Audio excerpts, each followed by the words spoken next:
আসসালামু আলাইকুম। আপনাদের সবাইকে রজনীগন্ধার শুভেচ্ছা অভিনন্দন। আমার বাবলু সোনার এই যে নতুন ছাদ বাগানে নতুন কর্নার হচ্ছে, রজনীগন্ধা কর্নার। এখানে আমার বাবলু সোনা এই যে কি সুন্দর সারি সারিভাবে রজনীগন্ধার স্টিক লাগিয়ে দিয়েছেন।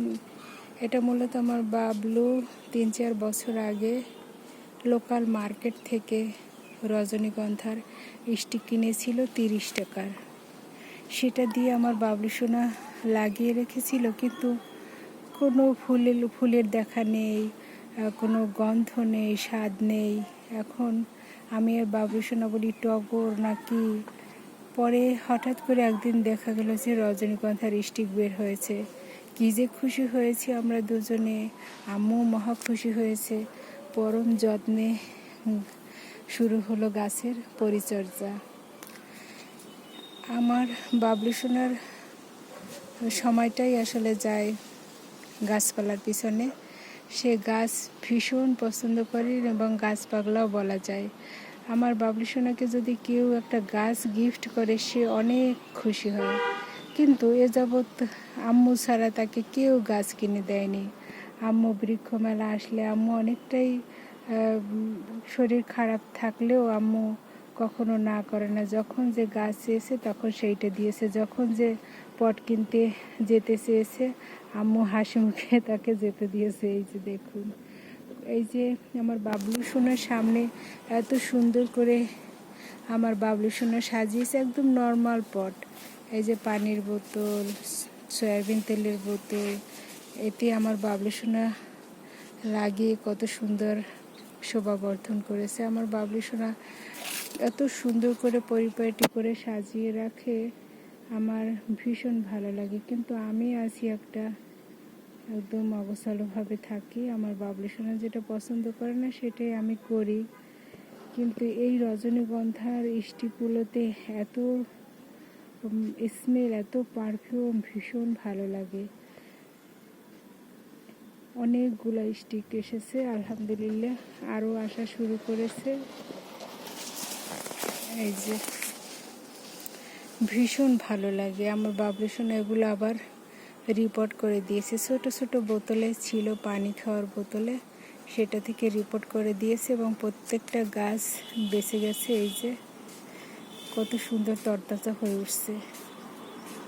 আমার বাবলু সোনার আসলে হাতে সব কিছুই হয়। ভেবেছিলাম আমার বাবলু সোনার হাতে ড্রাগন হবে না, কিন্তু ড্রাগন চাষটা খুব সুন্দর হচ্ছে এবং ড্রাগনে অনেক অনেক গুটি এসেছে। আমি বাবলু সোনা অনেক দিন পর রেসিডেন্সে এসেছি, তারপর ভাবছিলাম না কোনো ড্রাগন নেই। আমার বাবলু সোনা দেখে এক ড্রাগন এত সুন্দর একদম ফেটে গিয়েছে, যার ফলে ময়নাদের পাঠাতে পারিনি, ময়নাদের জন্য রাখতেও পারিনি। আল্লাহ রহমতে এরপরে যে ড্রাগন হবে সেটা আমার 3টে ময়না পাখি আছে, তাদের জন্য রেখে দেব। আর এই সমস্ত ফুল আমার ময়না পাখিদের জন্য ফুটেছে। সমস্ত ফুল এই ময়না পাখিদের ডাকছে। আমার সাধু স্বামী সকালারা আমার যারা ভিডিও দেখেন তাদের সবাইকে রজনীগন্ধার শুভেচ্ছা। দেখেন কি সুন্দর রজনীগন্ধা।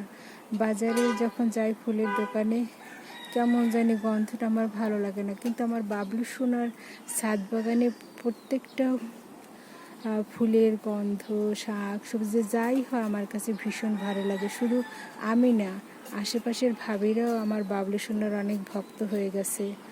আর যারা বাহিরে থাকে কিছু মানুষ আছে, তারাও আমার বাবলু সোনার ছাদের খুব ভক্ত।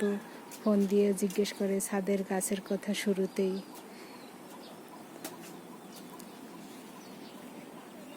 আমার বাবলু সোনার ছাদে উঠলে আমার আর যেতে ইচ্ছে করে না। পাখি বেরি পছন্দ করি, বিভিন্ন ধরনের পাখির বাসা আমি একদিন আপনাদের বাসাগুলো দেখাবো। প্রচুর পরিমাণে পাখির বাসা আছে, পাখির ছানা আছে, চারিদিকে কিচিরমিচির করে ডাকে। আমার বাবলু সোনা গাছের সব ফল পারে না, ফল অনেক রেখে দেয়।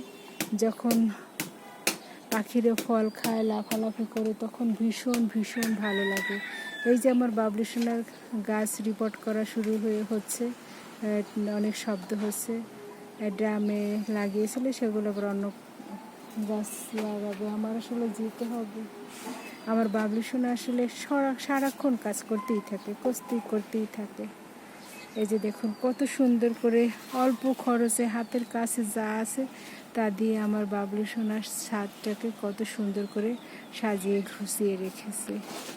আপনারা সবাই ভালো থাকবেন। আবারও আপনাদের সবাইকে রজনীগন্ধার ফুলের শুভেচ্ছা। আল্লাহ হাফেজ।